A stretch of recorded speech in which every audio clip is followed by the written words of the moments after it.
It's Tuesday, the 6th of July. Welcome to the Breakfast Show. I'm your host, Mark Anthony. We'll get to those news headlines in just a second. And please, if you have the time, stick around to the end of the show. I am pissed off and I have something to say. But first, let's take a look at which celebrities will be blowing out the candles today. Happy birthday!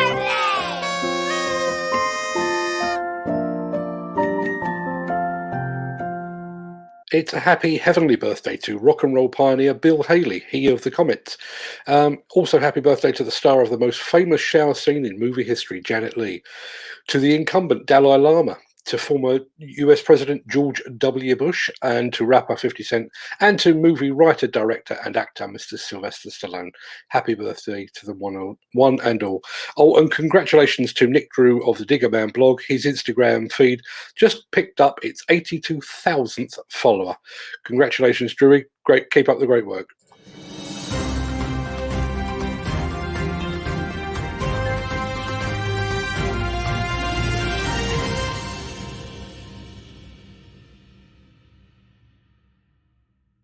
Remember that feeling of relief when the restrictions of the first lockdown were lifted? How we were all keen to make up for lost time? How we all bought into the Build Back Better message from the UK government and pushed perhaps that little bit harder?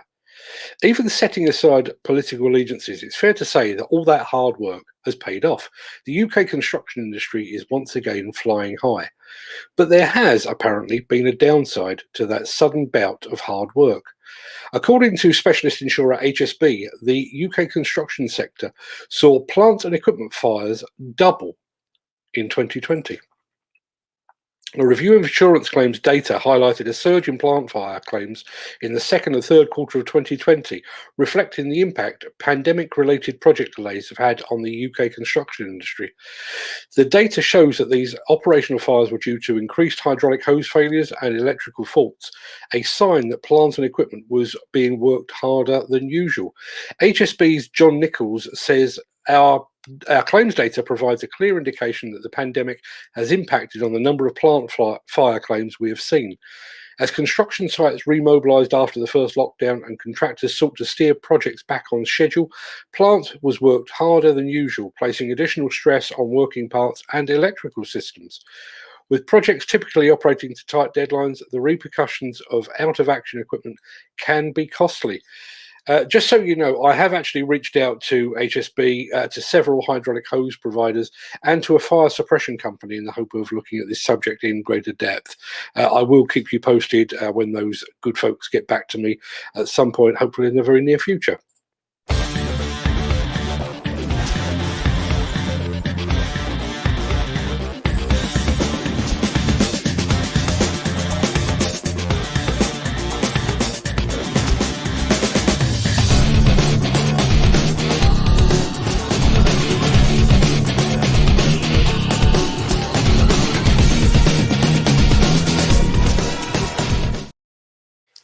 I'm about to provide you with a lesson in why, in the age of clickbait, it is important to read beyond the headlines. Yesterday afternoon, I received an email, the title of which read, "Construction industry hit hardest with insolvencies in 2020, despite insolvencies falling by 30%. Now, taken in isolation, that headline suggests that insolvencies have fallen, but the construction sector has still been hit extremely hard. But I've read the Business Rescue Expert report, mainly so you don't have to. And while it still makes for unpleasant viewing, the findings are actually markedly different to that headline. According to the report, some 2,051 construction companies became insolvent during 2020. That equates to 5.8 insolvencies per 10,000 businesses. However, that compares favourably with the 2,546 construction insolvencies recorded in the previous report back in 2016, when the rate of insolvency was 8.4 per 10,000 businesses. It turns out the construction industry has actually enjoyed, if that's the right word, the fourth largest decrease in insolvencies around the UK industry. I'm going to throw this up on the screen now if I can. There we go. In fact, it turns out it was the mining and quarrying sector that suffered the most, according to the report. Although that sector had just 18 insolvencies, it is a far smaller industry. So the insolvency rate was at 14.3 businesses per 1,000, way higher than the construction sector. The report does suggest that the underlying fall in construction insolvencies may be partly attributed to the government support businesses received during the pandemic. If you'd like to read the full report, you should be able to find a link to it in the description for today's show. I've previously posted that, so go take a look. Let me just unsquare this and press the next button. The Miller GT series heralds a new era of unrivaled power and cutting-edge intelligent coupler technology, increasing job site safety, machine versatility, and productivity. It's the added versatility that you need at the value you can afford. To find out more, visit millergroundbreaking.com. If you were watching the news last night, you will know that British Prime Minister and Scarecrow-in-Chief Boris Johnson is pressing ahead with a further lifting of COVID-19 restrictions. Following hot on the heels of that announcement comes the news that the European Demolition Association is also planning a return to some semblance of normality by hosting a physical convention in Paris this time next year. Although there are very few details available as yet, the convention is scheduled to take place from the 9th to the 11th of June in 2022. And before you ask, yes, even though the UK is no longer a part of the EU, it remains very much a part of the EDA. Sorry to interrupt the guy with the funny glasses, but if you're enjoying this video, please hit the like button as it helps our channel. Or, better still, share this video with a friend or a colleague. Thank you. Right, back to Beardy. Now, as a journalist, I'm required to be impartial and unbiased. An unwritten clause of my job means that I'm not supposed to favour any specific products or brands. Now, while I do try to treat everyone equally and fairly, there are some brands for which I have a certain soft spot. Volvo, for its ceaseless innovation. JCB, for being the best of British. Liebherr and Komatsu, for general awesomeness. And there are other brands that I admire for less obvious reasons. Brands like Avant. Maybe it's the striking green livery. Maybe it's the fact that the company is Finnish and I've yet to meet a Finn that I didn't like. Whatever the reason, when I saw the fact that Avant had a new video, I knew it was going straight in the show. So sit back and let this wash over your eye holes.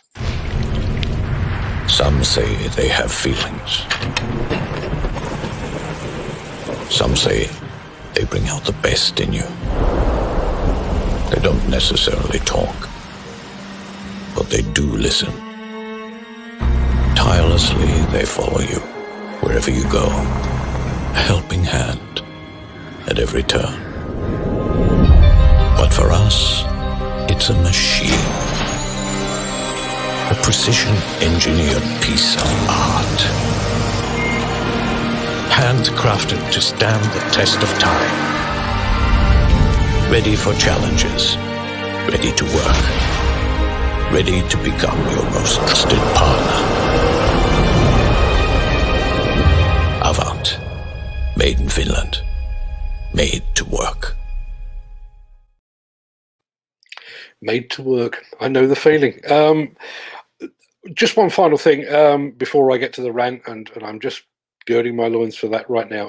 You'll know we've been covering the collapse of the Champlain Tower apartment block collapse in Miami since the day of the incident. Obviously, we are working at a distance, so our access to information is somewhat limited. But if you would like a clearer understanding of the collapse and the factors surrounding it, I can personally recommend an article in the Washington Post. Now, if I'm very, very careful here, I should be able to add that to the chat now. Yeah, you should be seeing that now. It really is an eye-opening report, and I have to say, fair play to the National Demolition Association for having the balls to comment on an ongoing investigation. I wish there were a few more like them. Now, talking of speaking out, I was sat here about an hour ago, minding my own business, getting ready for today's show, when my LinkedIn page sprang into action once, twice, and then multiple times. Now, normally I try to ignore social media until the show is in the can each day. But I was seeing so many messages, that I had to take a look. And I wish I hadn't. Because what was waiting for me there has made my blood boil. Okay, so there's a female plant operator called Maggie Rutkowska. And Maggie, I'm sorry if I pronounced your name wrong. My Polish is not particularly good. Maggie is on Instagram as Pink Construction UK. Now, if I play my cards right, I should even be able to show you Maggie's profile. Let's have a look.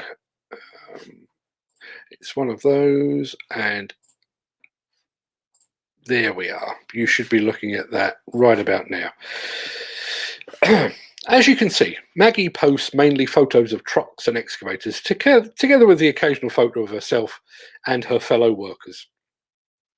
If you've been following me or this show for any length of time, you have probably already guessed where this is going.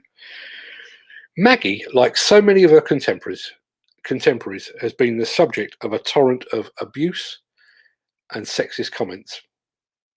When I first saw this, I was actually going to read out some of the comments she's received because she's posted them over on her LinkedIn page. But having looked through them, I literally can't bring myself to read them out.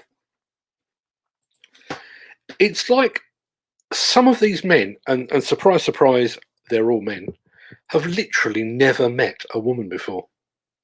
Do these people not have mothers or wives or sisters? Now, we've recently seen an English cricketer suspended over offensive tweets that he sent in 2012 when he was a teenager. That suspension came about because there is a paper trail. Evidence of abuse, racist, sexist, and homophobic comments is right there in black and white, and it appears right alongside the name of the perpetrator. The same applies to the abuse suffered by Maggie and countless other women that have justifiably but wrongly assumed that construction is part of the 21st century. If you're a director or a senior manager working within the construction industry, can I please ask you to go and take a look at Maggie's LinkedIn post. She's included screenshots of some of the abuse she has suffered, together with the names of the men responsible.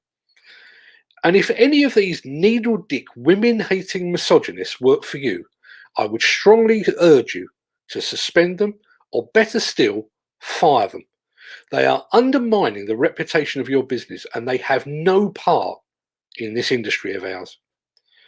For my part, I'm about to go through the Facebook and Instagram feeds for both Diggers and Dozers and Demolition News to see if any of these ignorant arseholes follow either of our accounts.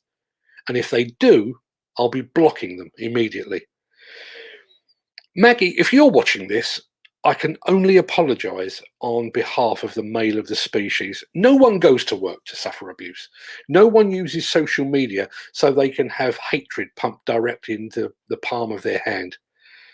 And while I would like to believe that these individuals are part of a dying breed, it's a breed that isn't dying anywhere near fast enough. Please don't be put off, Maggie. Please stick with Instagram. It's a great platform, and your posts might just inspire another young woman to follow your lead. And please stick with construction. We need brave young women like you far more than we need keyboard sexists and dinosaurs. And if you're one of the perpetrators, I sincerely hope you enjoy receiving your P45 every bit as much as Maggie enjoyed receiving your comments. Right, that just about wraps up another episode of the Breakfast Show. Unless there's any other business, I shall declare this episode adjourned. I'm off to speak to the BBC again, not once, but twice, apparently. The first is to provide them with some of our demolition video footage, and the second, and far more importantly, is to talk about the Didcot disaster. I'll tell you more about all of that when I can. I'm off to prepare for tonight's Euro 2020 game, and I shall be supporting Italy. And speaking of Italy, be sure to tune in tomorrow when we have an exclusive film featuring some Italian flair and some Danish flavour. You won't want to miss that. In the meantime, have a great day. Look after yourself. Look after your family, your friends, and your colleagues. If you work with a woman And I hope you do. If you work with a woman, treat them like you treat your wife or your girlfriend or your mum. Don't be an arsehole. There's no place for it. That will just about do it. I'm going to play the outro just as soon as I can find the right button to do so, and then I'll hop into the chat and see what you've all got to say for yourselves. Thanks for watching.